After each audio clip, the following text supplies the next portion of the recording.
Welcome back. Let's see if we can run a Probit regression together. What I have opened here is the Logistic regression input file that we conducted before. And let's say we want to transform this into a Probit regression. Well, all you have to do is you have to change the estimator. You would change it from ML to the weighted least squares one. So I will use the WLSMV, which stands for weighted least squares with robust means and variances.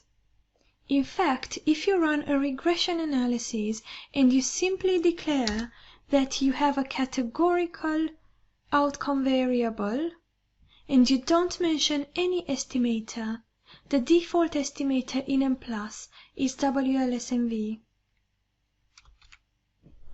So let's save the model and press run.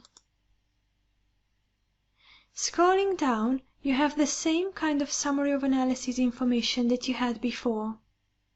However, for the estimator, you now have WLSMV, and for the link, you now have Probit. So this is indicative of the fact that you have now conducted a Probit regression.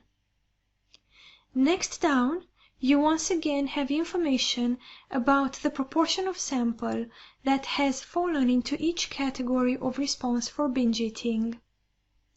So 63.2% said they never binge eat, 7.4% say they rarely binge eat, and 29.4%, comprising 147 people, say they quite often binge eat. Scrolling down, you once again have descriptive statistics which are given to you by default.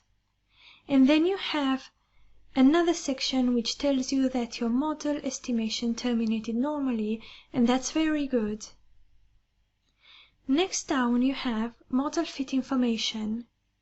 You can see that with logistic regression, you didn't have any of the chi-square, RMSEA, CFI, TLI, or in this case the WRMR.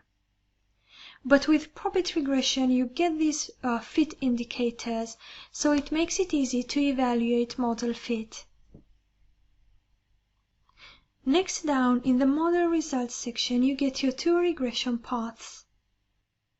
As you can see here, both cravings for fast food and cravings for sweets predict binge eating, because both these coefficients are positive and significant. You also get information about the amount of variance explained by the two predictors jointly. So in this case, 52.7% of variance in binge eating was explained by the two predictors jointly. Now in this case, I have conducted a model that relies on an ordered categorical variable. When the outcome variable is ordinal, as is the case here, this is called a graded response model.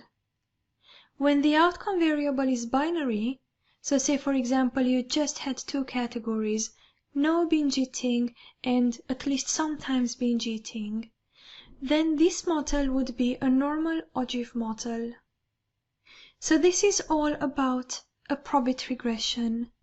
But of course at this point you might wonder, should you use logistic regression or should you use a Probit regression? So let's move on to the next video.